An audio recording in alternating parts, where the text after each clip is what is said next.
Nessa manhã, nesse assunto um pouco diferente, para nós, creio que é novidade para boa parte de nós aqui, falando sobre os 9 temperamentos espirituais.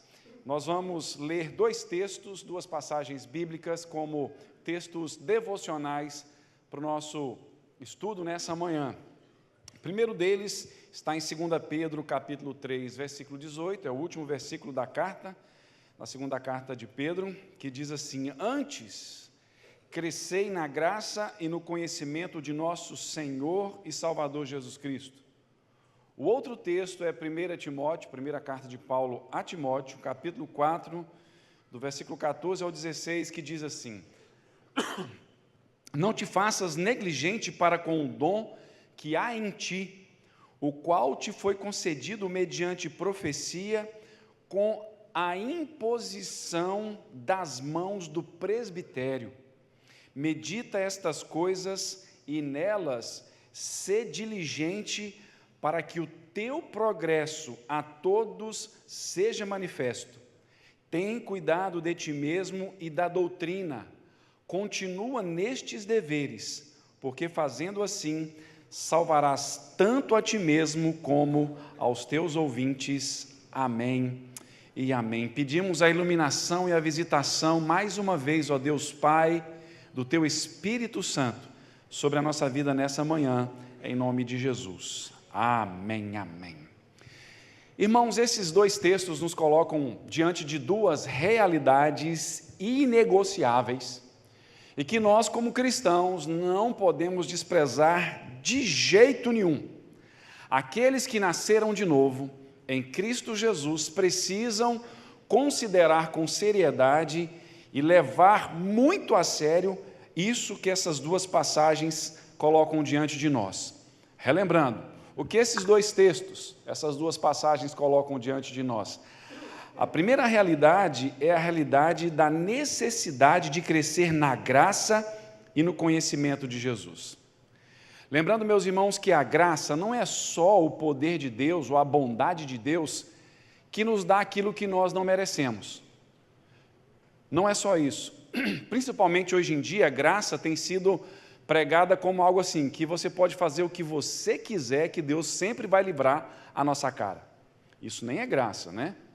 Mas também a graça, e acima de tudo, além de ser Deus nos dá aquilo que nós não merecemos, é também a força, o poder irreprimível, irrefreável, irresistível que Deus nos dá para vencermos as nossas provações. Graça é a força de Deus para vivermos isso que é totalmente contrário a nós, que é o Evangelho.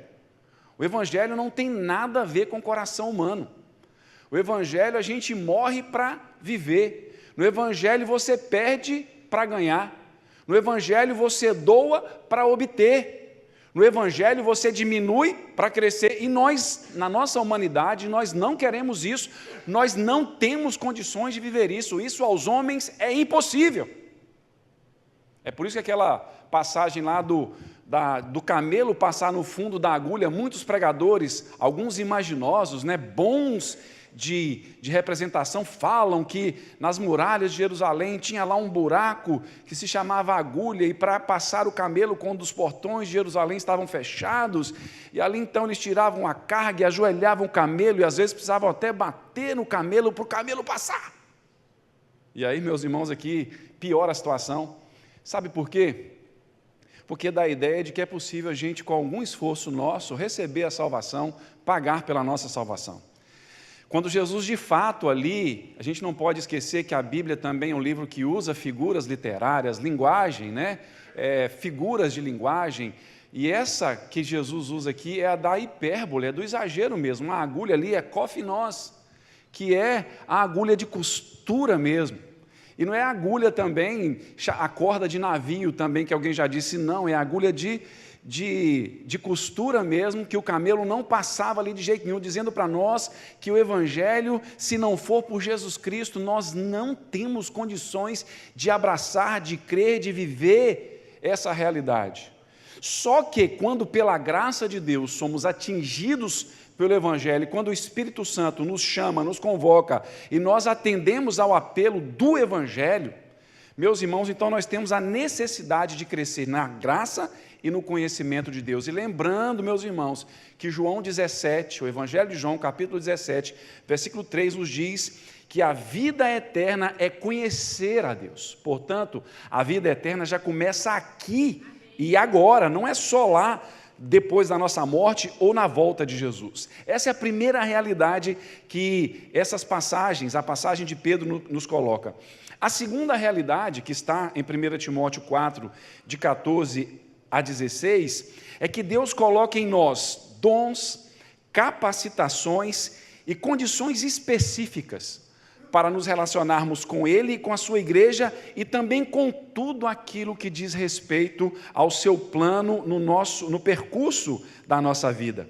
E é conhecendo isso que Deus colocou em nós, esses dons, essas capacitações, essas condições específicas, que nós então conseguimos viver, cuidar de nós mesmos, da doutrina saudável também, e é agindo assim que nós progredimos, que nós crescemos então na graça e no conhecimento de Deus, para a honra e glória de Jesus. Se realmente somos convertidos a Jesus, nascemos de novo, nós somente temos um caminho e uma direção, é o caminho do crescimento. Nós não temos outra possibilidade a não ser crescer no conhecimento desse nosso Deus que é tão maravilhoso. E para que esse crescimento aconteça, o que é preciso? Essa série de mensagens, de estudos bíblicos aos domingos pela manhã na nossa escola bíblica, tem como o objetivo exatamente responder essa pergunta crucial: como nós conseguimos crescer no conhecimento do nosso Deus mais ainda?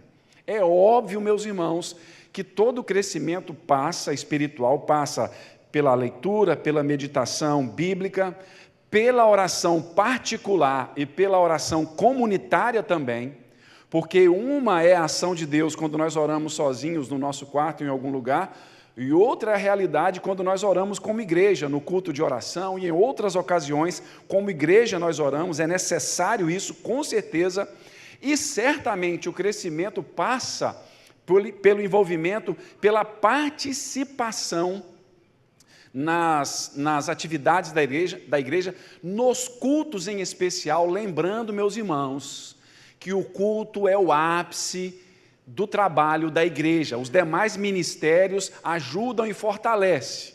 São coisas que precisamos também, mas o maior serviço que nós prestamos a Deus é participar dos cultos, participar ativamente. Essa semana, conversando até com um irmão, ele usou uma figura muito interessante, que na nossa luta diária em que nós vivemos, contra as fraquezas da nossa carne, as seduções do mundo, as artimanhas de Satanás, a sujeira, a imundície do pecado, quanto mais participamos dos cultos, é como se um copo que estivesse com água suja, que é a nossa vida no dia a dia, mas as participações na igreja é a água limpa de Deus que vai sendo entornada no copo da água suja e vai mudando, então transforma essa água. Então, meus irmãos, não tem nada mais poderoso e mais necessário para nós do que isso, de vivermos a realidade dos cultos da nossa igreja, da igreja local que nós pertencemos em nome de Jesus, e, é claro, cooperarmos com os demais ministérios também, porque tudo isso traz crescimento para nós. No entanto, além dessas três atividades que são poderosas, além disso, precisamos entender que a vida cristã, o crescimento na graça e no conhecimento de Jesus, irmãos e irmãs, demandam também, necessitam atentar para o dom de Deus que há em nós. E o dom aqui não é dom de línguas, não é dom de profecias, não é dom de socorro, não é esse dom que o texto está dizendo. O dom aqui é o presente da salvação que Deus deu para nós, que envolve o passado, o presente e o futuro. A salvação é o maior dom, é o maior presente, é o maior carismata que Deus pode dar para cada um de nós. E nesses estudos aqui nós vamos ver que para o desenvolvimento e o crescimento da nossa salvação na graça e no conhecimento de Jesus tem a ver com o caminho, com o temperamento espiritual que Deus deu para cada um de nós, para esse crescimento. E de fato, gente, descobrir, conhecer e praticar o nosso temperamento espiritual, o nosso caminho sagrado, tudo isso é o caminho, é a solução para experimentar a Deus com profundidade, com intensidade e de forma inteligente. Além, meus irmãos, de ser algo que nós, na nossa geração, estamos precisando demais, de um remédio contra uma vida cristã mecânica, rasa, vazia, muito devagar, muito descompromissada. Eu não canso de me lembrar que na nossa agenda, se precisarmos de sacrificar alguma coisa na nossa agenda semanal para fazermos alguma coisa, certamente, meus irmãos, nós não sacrificaremos o passeio no parque, nós não sacrificaremos o passeio no shopping, nós não sacrificaremos um tempo a mais para ficar em casa, certamente vamos sacrificar alguma atividade da igreja, com certeza. Meus irmãos, isso é uma insanidade, desculpa a sinceridade. Isso é uma coisa, meus irmãos, não é só espiritualmente ruim, isso é uma coisa, tem gente nos assistindo, isso grava, né? Mas assim, desculpa a expressão, mas é uma coisa até burra. Desculpa, meus irmãos, a sinceridade. Por que não? Por que não valorizar aquilo que é a razão da nossa vida? Quero te lembrar que o tabernáculo foi construído no centro do arraial. E a igreja, no decorrer do tempo, também, quando foi depois, quando Salomão constrói o templo de Jerusalém, foi no lugar mais alto de Jerusalém, mostrando que toda a nossa vida flui do centro que é a adoração, em comunhão, em comunidade, quando pecadores se reúnem ao redor da Bíblia, das Escrituras Sagradas, de Gênesis a Apocalipse, é tudo que nós precisamos. Se a palavra de Deus, como diz o Salmo 29, é poderosa, despedaça os cedros do Líbano, esmiuça a penha, não é a nossa penha aqui, mas a rocha, nós conhecemos bem essa expressão aqui na nossa região, mas a rocha, a pedra, se a palavra é isso, por que muitas vezes, então, meus irmãos, nós queremos guerrear as nossas batalhas, ter vitória nas nossas guerras, exatamente evitando aquilo que Deus deu de presente para nós, que é a sua igreja, em nome de Jesus. Isso é muito sério, isso é profundo, nós precisamos, hoje, mais do que nunca, de um grande avivamento. Eu queria arriscar a dizer aqui, escatologia não é a minha praia, não sou bom em escatologia, tenho muitas controvérsias em relação a isso, mas uma coisa eu estou certo. A segunda carta de Pedro também nos diz que Jesus Cristo ainda não voltou por causa de misericórdia. Ele está dando tempo para que haja arrependimento. Sabe, ele está dando tempo para que haja arrependimento. Sabe para quem? Sabe para quem? É para essa multidão que se classifica como desigrejado, que se classifica como desviado do Evangelho. É para essa gente em especial. Todos os sinais apocalípticos, todas as trombetas já tocaram, meus irmãos, todos os selos já foram abertos, todos os flagelos já foram derramados, estão sendo derramados, a Babilônia está aí, o anticristo está aí, o falso profeta está aí, as duas bestas estão aí, agindo poderosamente no poder do mal, e o povo de Deus ainda está brincando com isso, ainda está devagar em relação a isso, não quer experimentar um avivamento de Deus na sua vida. Quando essas pessoas que Deus está dando essa chance, aí sim, nós vamos ver o retorno do Senhor Jesus. Ele não está demorando, ele está dando tempo para que nós nos arrependamos em nome de Jesus. E sabe, meus irmãos, esse experimentar de uma vida mais profunda passa, insistindo nisso, vai passar certamente por descobrirmos o nosso temperamento espiritual. E eu tenho uma história aqui, um exemplo da história, muito interessante, porque nós gostamos muito desse herói da fé, que é o George Miller, que nasceu em 1805, morreu em 1898, na Inglaterra, aquele fundador de orfanatos, um homem que no século XIX cuidou de milhares de crianças, milhares de cidadãos, se tornaram bons cidadãos e transformaram a Inglaterra do século XIX para o século XX no maior país de todos os tempos. Ele teve influência nisso, foi um pai de multidões, foi pai de órfãos. Esse homem, quando se converteu, e ele antes de se converter, tinha uma vida muito bagunçada, muito pecaminosa, mas ao se converter, durante 10 anos, ele ouviu que ele tinha que orar e ler a Bíblia, então ele fazia o seguinte, ele acordava cedo e começava a orar, e ele mesmo confessa, nas suas experiências, que ele, todas as manhãs, tentava fazer isso, mas tinha muita luta e muita dificuldade para orar, para concentrar. Era um sofrimento horroroso para ele gastar aquele tempo em oração, conseguir se concentrar, ler a Bíblia, até que um dia, depois de 10 anos de conversão, ele resolveu fazer o seguinte: eu vou ler a minha Bíblia, e enquanto eu ler, eu vou meditar, e enquanto eu ler e meditar, eu vou transformar essa leitura e essa meditação em oração de confissão, de intercessão, de súplica, de louvor, de gratidão. E ele mesmo diz, abre aspas, acho que dá para colocar aí: enquanto meu coração, ele diz, ele confessa, ele escreve na sua autobiografia, enquanto meu coração está sendo alimentado pela verdade e levado à comunhão experimental com Deus, eu falo com meu pai e com meu amigo,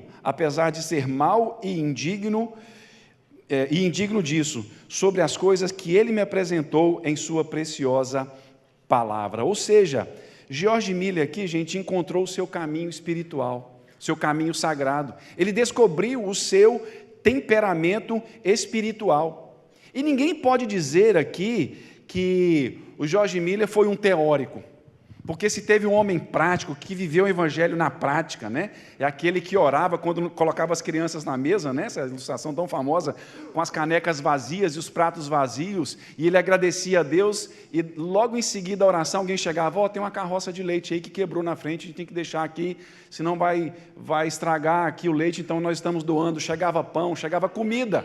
Esse é o nosso Deus. Esse homem era extremamente prático, e o caminho sagrado do relacionamento, do crescimento dele com Deus e da ação de Deus sobre a sua vida passou por isso, por entender o seu temperamento espiritual e realizar e viver essa verdade.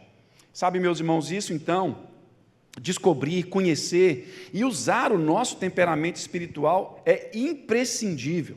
O Gary Thomas diz que nós temos usado como a base desses estudos aqui, ele diz o seguinte: Deus criou você com uma personalidade e um certo temperamento espiritual. Deus quer sua adoração de acordo com o modo que Ele te criou, em nome de Jesus. Isso é bíblico. Por exemplo, nós vemos Abraão, o temperamento de Abraão tinha a ver com a questão de edificar altares. Lembra quando nós começamos a ler a Bíblia todo ano? Graças a Deus, a gente lê a Bíblia, aleluia. Todos nós aqui lemos a Bíblia, né? Começamos, pelo menos, né, no comecinho do ano. Aí, quando é ali para março, a gente já está deixando, porque a gente chegou em Levítico, a gente desistiu, né? É uma desgraça isso, né, gente? Mas não pode não, vamos lá. Mas continua. Ano que vem você começa de Levítico, então, no segundo semestre, né? Onde você parou e toque, lê pelo menos uma vez a Bíblia inteira, né? Mas nós lemos lá em Gênesis 12, 13, 14, que onde Deus mandava Abraão, ele chegava naquele lugar, então ele edificava um altar ali. Era o temperamento espiritual do Abraão. Você vê o Moisés e o Elias, isso aqui são exemplos, adiantando o que nós veremos nas nossas escolas dominicais para frente. Moisés e Elias, por exemplo, revelam o caráter ativista do seu temperamento espiritual nas confrontações que eles tinham. Moisés com Faraó e Elias com Acabe e com os profetas de Baal também. Era o temperamento espiritual deles. O Salomão, gente, expressava o seu amor a Deus oferecendo muitos sacrifícios, generosos sacrifícios a Deus. O Mordecai, que é um herói da Bíblia que nós falamos tão pouco, né, mas um grande herói, e os judeus o reconhecem até mais do que nós, mas já o Mordecai, o temperamento espiritual dele tinha a ver com o cuidar dos outros. Ele cuidou de Ester, que era sua prima, criou como filha, e um dia ele que descobriu e revelou o plano de 2 eunucos que queriam matar o rei Assuero. Ele era preocupado em cuidar das pessoas. Era o temperamento espiritual dele. Oi, pastor Mito? Isso, exatamente, cada um com esse... E isso foi Deus que deu, eles cresceram através disso. Né? Não adianta a gente ficar cobiçando o temperamento do outro, aprender, como nós vamos ver aqui, nós podemos pegar muitas coisas, mas cada um tem o seu. Nós vemos lá, por exemplo, Maria de Betânia, que é o exemplo clássico, né, de uma contemplativa que se assentava aos pés de Jesus. E dessa forma, meus irmãos, estes e outros personagens bíblicos do Antigo e do Novo Testamento confirmam que na vida cristã existem vários diferentes e aceitáveis modos, caminhos, temperamentos espirituais de vivermos, de experimentarmos e de praticarmos o nosso amor a Deus. E isso é totalmente aceitável a Deus, porque isso foi Ele que deu para nós. Essa é a realidade tão bonita. E eu quero abrir aqui, falar, continuando o nosso estudo, falar um pouquinho aqui sobre, fazer um paralelo aqui com os temperamentos de personalidade. Talvez é isso que algumas pessoas ainda estão tentando entender, nós vamos ver isso aqui agora. Mas o nosso estudo não tem a ver com temperamento de personalidade, que começou a ser descrito, pelo Hipócrates, considerado o pai da medicina, nasceu no ano 460, morreu em 370 a.C., viveu bastante, 90 anos, considerado o pai da medicina, reconheceu aqui diferentes temperamentos entre as pessoas e apresentou uma teoria e explicou essa teoria. E essa teoria foi classificada como a teoria dos 4 temperamentos que nós muito bem conhecemos, que é sanguíneo, melancólico, colérico e fleumático. Ainda que não perfeita, isso vem sendo trabalhado e falado no decorrer da história, essas classificações não são perfeitas, mas a simplicidade das mesmas nos ajuda a nos conhecer, a nos relacionarmos com nós mesmos e a nos relacionarmos com as demais pessoas. Lembrando, meus irmãos, que tem coisas sobre mim que só eu conheço e eu tenho que resolver comigo.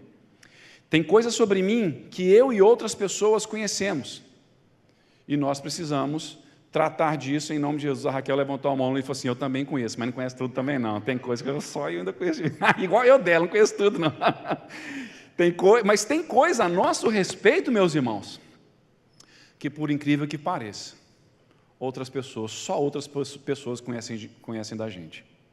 E a sabedoria, a gente ouvir a nossa mãe, nosso pastor, nossa pastora, ouvir nossos irmãos, os amigos, porque eles estão vendo coisas em nós que nós não estamos vendo em nós, e é humildade a gente poder aceitar e receber deles a admoestação e a orientação em nome de Jesus. Em nome de Jesus, vivemos numa época em que as pessoas estão dizendo que a gente resolve os nossos problemas. Sim, resolvemos, mas se queremos resolver os nossos problemas, precisamos ouvir pessoas que sabem coisas de nós, que só eles sabem, só eles conseguem ver em nós, e estão dispostos a nos encarar, porque a gente vai espinhar, a gente vai ficar igual o baiacu, vai chegar perto vai soltar o nosso veneno, igual o gambá, vai soltar o nosso fedor, mas é preciso a gente aceitar isso, em nome de Jesus.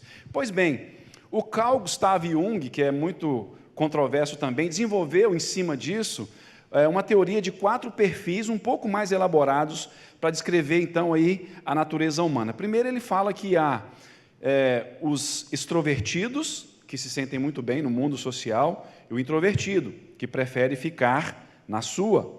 Depois ele fala que existem os sensitivos, que usam bem os 5 sentidos para experimentar a vida, e os intuitivos, que já são pessoas que usam bastante a sua imaginação.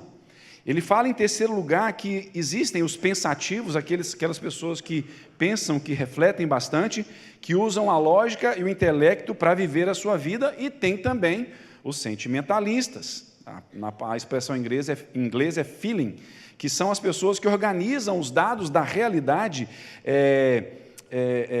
a partir, então, dos seus sentimentos. Aí nós vemos também, em quarto e último lugar, para falar do Jung aqui, que há as pessoas que são julgadoras, aquelas que estão metodicamente controlando e gerenciando, tentando gerenciar todas as coisas e todas as pessoas, e as perceptivas, que percebem e por isso são espontâneas e muitas vezes são flexíveis também. Então, assim também como os temperamentos da personalidade, que foram esses descritos aqui agora, existem diferentes temperamentos espirituais. E com base, então, meus irmãos, nos personagens bíblicos da história da igreja, pode-se identificar, levantou-se essa ideia de que existem 9 temperamentos espirituais que nós, então, trabalharemos de agora por diante, em nome de Jesus, que também podem ser chamados de caminho sagrado, porque é o nosso caminho mais assim, chegado para nós, mais compreensível para nós, e que nós podemos nos relacionar com Deus mais profundamente, intensamente, claro, tendo como base a nossa Bíblia, a vida de oração e a nossa participação, nosso envolvimento poderoso com a igreja do Senhor Jesus. Beleza, meus irmãos? Eu vou caminhar um pouquinho mais, passando para a segunda e última parte, então, desse nosso estudo nessa manhã. Nós vamos fazer aqui uma visão panorâmica, então, desses temperamentos espirituais ou desses caminhos sagrados. Rapidamente nós vamos fazer isso e nós vamos encerrar, então, em nome de Jesus. Bem, esses temperamentos espirituais, esses caminhos que são dados por Deus, nos ajudam a nos aproximar de Deus. E será que nós só temos um temperamento? Nós vamos ver isso aqui, que parece-se também com a ideia de Hipócrates e de Jung e dos demais, que sim, nós temos um que é dominante e temos outros que dão suporte, dão base para o temperamento espiritual que nós temos, assim como é com os 4 temperamentos. Tem gente que é sanguíneo, mas ele tem um pouquinho de colérico, às vezes tem um pouquinho de melancólico, tem um pouquinho de fleumático, né? em alguma medida ali. E é isso que nós vamos ver, então, daqui por diante em relação a isso. E segue, então, aqui uma visão geral desses 9 temperamentos. O primeiro deles é o temperamento naturalista. E, por favor, não confundir aqui, né, com naturista, não tem nada a ver, é porque tem a ver com a natureza, é amar a Deus a partir da criação. Os naturalistas são aquelas pessoas que são tocadas, enlevadas com expressões de louvor, de oração, de serviço a Deus, em geral, não dentro especificamente, isso acontece, não só dentro do templo, não só com textos, não só mediante sermões, mas, por exemplo, junto a rios, junto a lagos, junto a montanhas, matas, observando uma colônia de formigas, observando o comportamento dos animais. Para os naturalistas, o Salmo 19 é um dos seus textos prediletos, ele compreende isso, porque os céus proclamam a glória de Deus e o firmamento anuncia as obras das suas mãos. O Salmo 24, para ele também é muito precioso, porque do Senhor é a terra e toda a sua plenitude. Eles adoram a Deus a partir das coisas que eles veem na natureza, eles se sentem enlevados e próximos do coração de Deus ao observar as obras da criação de Deus. Isso é muito bacana, porque ele adora a Deus dentro de casa, ele adora a Deus na igreja, e enquanto ele está viajando, ele também solta, vive louvores, expressões de louvor a Deus ao contemplar as maravilhas do Senhor que Deus fez em nome de Jesus. Isso é naturalista. Segundo, nós temos também aqueles que são chamados de sensitivos, que amam a Deus a partir dos sentidos. Esses dias mesmo, até conversando com uma pessoa, ele falou que achava muito interessante as igrejas litúrgicas. Ele compreendia toda aquela liturgia, ele achava fantástico. Inclusive, eu acabei de ler há pouco tempo um livro que fala que o neo-ateísmo está morrendo, já está velho, já está envelhecido, caduco, morrendo já. O autor entrevistou 20 anos atrás alguns ateístas e ele tentou entrevistá-los novamente. A maioria deles se converteu. 90% deles converteram a Jesus porque entenderam que o cristianismo faz sentido. E eles amam a igreja. E engraçado é que a maioria deles não foram para igrejas pentecostais, muitos deles foram para igrejas litúrgicas, como a igreja da Inglaterra, né, igreja metodista, e muitas delas que são igrejas que têm um culto, né, um ritual, um culto cheio de rituais, cheio de ritos, porque apela aos sentidos deles. É interessante isso. Esses são os sensitivos. Inclusive, o autor sugere isso, que as igrejas considerem isso, de terem coisas dentro do seu templo que lembre a história do cristianismo. E a missão tem aqui, ó, o púlpito é uma cruz de Jesus, meu amigo. Como o pastor Simonton fala, se alguém ficar aqui atrás e não falar nada que presta, pelo menos viu a cruz de Jesus. Louvado seja o nome do Senhor. Esses são os sensitivos, né? E até o Fábio vai gostar disso. Um cara que era muito sensitivo, o Fábio era o cara que você gosta também, o Henry Nouwen, né? Ele escreveu um livro, O Filho Pródigo, né? O Retorno do Filho Pródigo, ao olhar o quadro de um conterrâneo dele, um holandês também, o Rembrandt, que era cristão também, que é o quadro do Filho Pródigo, escreveu um livro e outros mais, como nós veremos depois aqui. Tem os tradicionalistas também, meus irmãos, que são aqueles que amam Deus através também de símbolos e dos rituais. Esses são alimentados pelo que é chamado das dimensões históricas da fé. Por favor, eu sei que a palavra tradicional, durante muitos anos, ganhou uma conotação muito ruim, como gente fria, como gente que não crê em Deus, não crê em milagre, não crê no poder do Senhor. Não é nesse sentido que a palavra é usada aqui. Os tradicionalistas são aqueles também que gostam dos ritos e dos símbolos de fé e dos escritos históricos, da história da igreja. Eles são extremamente edificados com a história da igreja. Eu me vejo um pouquinho aqui, meus irmãos, porque, por exemplo, quando eu leio alguma coisa do João Bunyan, meus irmãos, que homem é aquele? Um dos meus grandes desejos de ir à Inglaterra, sinceramente, é ir lá visitar o túmulo do João Bunyan. E se Deus quiser, eu irei. Aí vocês podem cortar aí esse pedacinho aí, pastor, eu fazer a brincadeira aqui, depois vocês cortam, tá, gente? Mas quando eu chegar lá, vou fazer igual a Raquel, quando fui lá no túmulo do C.S. Lewis, vou ajoelhar, vou acender uma vela. Brincadeira, né, gente? Que homem. Amém, glória a Deus por isso. Gente, que homem. Meu Deus, então os tradicionalistas são essas pessoas que veem esse sentido e são profundamente edificados com fatos e pessoas da história da igreja na sua vida. Por exemplo, no país de Gales, o país de Gales viveu um grande avivamento que varreu o país inteiro no século XVIII, a partir de um homem que era assim. Ele se converteu a Jesus, quando ele chegou na igreja, jovem ainda, muito jovem, e viu a celebração da Santa Ceia.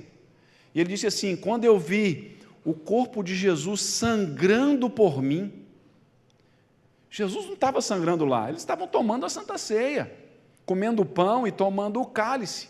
Mas aquela visão tomou o seu coração, por quê? Por causa do temperamento espiritual dele. E isso transformou um país inteiro em nome de Jesus. Que seja assim com a gente, né, em nome de Jesus. Amém, gente? Amém, glória a Deus. Outro grupo aqui de temperamento espiritual, são os ascéticos, aqueles que amam a Deus em solitude e em simplicidade. Esses aqui são aqueles que já gostam, tem aquela vocação meio monástica, em que adoram um quarto sozinho, um lugar sozinho para orar, para viver a sua realidade. Às vezes, as liturgias, as pompas, né, da religião, o barulho do mundo externo, música alta atrapalha essa gente no seu desejo de orar, de adorar a Deus em silêncio e em simplicidade. Os ascéticos vivem uma existência fundamentalmente interna, mesmo quando, gente, eles são parte de um grupo de pessoas, eles podem parecer isolados dos outros. Às vezes está todo mundo pulando e ele está lá, o jeito dele orar, é o temperamento dele, muitas vezes. São introspectivos, gostam de ouvir o silêncio, se a gente pode assim dizer. Tem também os ativistas, esses aqui são bem interessantes, né, que amam a Deus através do enfrentamento. Estes entendem que servir a Deus, eles servem a um Deus de justiça.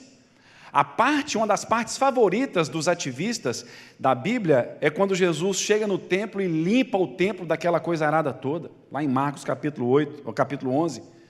Estes definem a adoração a Deus como permanecer contra o mal e chamar os pecadores ao arrependimento. É um tipo de João Batista também. A igreja, para eles, é um lugar onde se carrega as baterias para voltarem ao mundo e empreender uma guerra contra o mal e contra a injustiça. As causas sociais, as causas evangelísticas os fazem se sentir plenos, os fazem se sentir anjos do Senhor. Enquanto eles estiverem guerreando e batalhando as causas de Deus, eles se sentem vivos e adorando a Deus. Estes são os ativistas. Temos também os cuidadores, que são aqueles que amam a Deus servindo a outros, né? E frequentemente a reivindicação dos cuidadores é que eles veem a Jesus nos pobres. Um desses foi o próprio George Miller. Nós temos tantos a partir da história que viveram assim. O próprio São Francisco de Assis, ou Francisco de Assis, né? Nós também vemos isso em Madre Teresa de Calcutá, que a vida de fé, o relacionamento deles com Deus passa exatamente por viver e ver a realidade dos necessitados. A fé deles é edificada nessa interação com as pessoas que estão vivendo necessidades profundas. Inclusive, eu não sei se aqui alguém já ouviu falar isso, ou já leu a biografia da Madre Teresa, mas ela tinha lutas terríveis em relação, dentro do seu coração, às vezes duvidava do amor de Deus, assim como todo grande homem, grande mulher de Deus também lutou a vida inteira. para entendesse que Deus realmente o amava com toda a sua pecaminosidade, porque sabe, gente, quanto mais perto de Deus nós estamos, mais nós vemos a nossa pecaminosidade. Quanto mais perto de Deus. Não dá para entender uma pessoa que vive em santidade, que despreza o outro, que se acha superior ao outro, que vive, sabe, dando lição de moral, que elegeu alguns pecados como os piores dos pecados, mas é aquele negócio que Jesus falou, né? Coa o mosquito e engole o camelo. Então, meus irmãos, a gente precisa pensar nisso. Tanto que um outro grande, que é o Brenham Manning, ele dizia o seguinte, que a maior obra que Jesus vai nos cobrar no julgamento final, não é nos cobrar, vai nos lembrar, é que se nós fizermos a obra dele. Sabe qual que é a obra de Jesus, a maior obra de Jesus para nós? É se nós confiamos e nos entregamos a esse amor tão tremendo, tão maravilhoso, que não existe palavras para a gente definir o amor de Jesus por nós. Que Jesus maravilhoso nós temos, que Salvador precioso. Precioso para mim é Jesus, precioso para mim é Jesus, tem que ser. Ele é tudo para nós, tudo em todos, em todo lugar, em todas as coisas. Ele é tudo para nós. Temos também os entusiastas aqui, nós já nos identificamos mais, a Igreja Evangélica Brasileira recentemente já se identificam em sua maioria com eles, porque a gente poderia definir os entusiastas como as pessoas do reteté, os canela de fogo, né? Eita, aquele que glorifica a Deus no barulho, né? Aquele que você fala, paz do Senhor, irmãos, glória, agora, né? Meu Deus do céu, esse é o entusiasta, que também é o caminho da fé. Se você está perto dele, que você começa a orar, Senhor Jesus, aleluia, glória a Deus, né? E que o Senhor manda aquele cara para o inferno, glória a Deus, aleluia. Esse é o entusiasta, né, gente? O entusiasta já passa mais por essa gente que experimenta e sente a fé a partir dessas expressões, né? A experiência do poder de Deus na vida deles passa por essa alegria esfuziante, radiante e exultante em nome de Jesus. Eles se sentem muito mal perto dos ascéticos, né? Porque o ascético está lá, faz raiva na gente mesmo, que às vezes está quieto ali, mas coitado, é o jeito dele, né? E assim, tem que respeitar, exatamente, tem que entender um ao outro aí em nome de Jesus. Depois vem os contemplativos, que nós já demos um exemplo aqui, Maria de Betânia, né? Se deleitam, o livro que eles gostam, amam, um dos livros da Bíblia é o Cântico dos Cânticos, eles amam os salmos, né? Porque meditam, porque dá essa ideia de contemplação, se veem num romance divino com Jesus. Aí me lembra até do meu irmão contando quando ele trabalhava na área da Acesita, primeiro emprego lá de carteira assinada desse meu irmão, assim que ele tirou a carteira, ele falou que começou a trabalhar e dali a poucos dias um colega deles lá se converteu a Jesus e na hora de almoçar, o cara ficou tão apaixonado por Jesus, na hora de almoçar ele pegava a marmita dele lotada de arroz e feijão, e acho que era só isso mesmo, né? E aí meus irmãos pegavam a marmita e agradeciam a Deus, e foi, Jesus, obrigado, Jesus, mandava beijo para Jesus no meio dos colegas lá, sabe? Esse era um cara contemplativo, se vê num romance divino, né, com o nosso Deus. Tem também os intelectuais, que amam a Deus com a sua própria mente, e favor, meus irmãos, não confundir o temperamento intelectual com intelectualismo, com uma pessoa intelectualista, que é aquele que gosta do intelecto pelo intelecto. Os crentes que têm esse temperamento se deleitam em conceitos bíblicos, em formulações inteligíveis e inteligentes da palavra de Deus da sua palavra.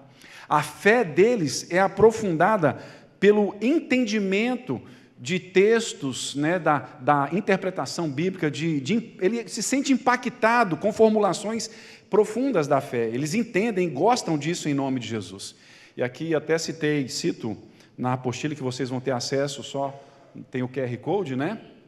Já está ali, isso, só pegar. Eu cito aqui, para mim, o que é o maior deles, que é o James Packer, que faleceu há 3, 4 anos, é o maior de todos, para mim, nessa geração. Tem muitos outros na história, Lutero era um deles, Calvino e Agostinho e tantos outros, mas foram pessoas que explicaram a fé para nós. e entenderam a fé a partir da profundidade. Nós não podemos desprezar isso, sabe por quê, meus irmãos? Lutero passou pela experiência da torre, quando ele entendeu que a salvação é pela graça, mediante a fé de Jesus Cristo, ele lutou dias e dias para entender isso. Dias e dias, Lutero sentia dor no peito, lendo Romanos 1, 16 e 17, dentro da torre, e orou e clamou a Deus, e pedia a Deus para entender. Quando aquilo entendeu, ele diz que é como se ele tivesse entrado pelos portões celestiais, quando ele entendeu que a salvação de Deus, que a justiça que Deus cobra de nós, é a justiça que foi cobrada de Cristo, e é jogada na nossa conta. Que maravilha isso, meus irmãos! Isso é profundo, isso é grandioso em nome de Jesus. E uma das maneiras, então, até uma sugestão aqui de determinar o nosso temperamento espiritual dominante é listar aqueles cristãos a quem nós admiramos e buscamos imitar, porque a gente sempre tem, não é? O nosso pastor, temos nossa pastora, outros pastores, irmãos e irmãs aqui que andam com Deus nesse lugar. Um tempo de conversa com a dona Wanda dá uma inveja danada, que ela conta cada experiência assim com Deus que ela teve. Caramba, isso aí não acontece comigo, rapaz. Mas por quê? É meu temperamento, né? Meu temperamento espiritual, e o dela é desse, é do entusiasta, né? Experiências profundas. Já tive, sim, muitas experiências, mas não é normal para mim. Não é normal isso, por causa do meu temperamento. Não que ela seja melhor e eu seja pior, não é isso, ou vice-versa.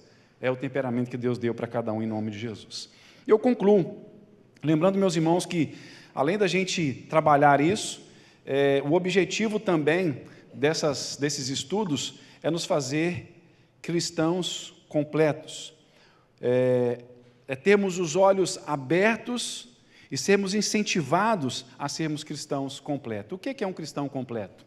Marcos 12, 30 nos responde. Jesus diz: amarás, pois, o Senhor teu Deus de todo o teu coração, de toda a tua alma, de todo o teu entendimento e de toda a sua força.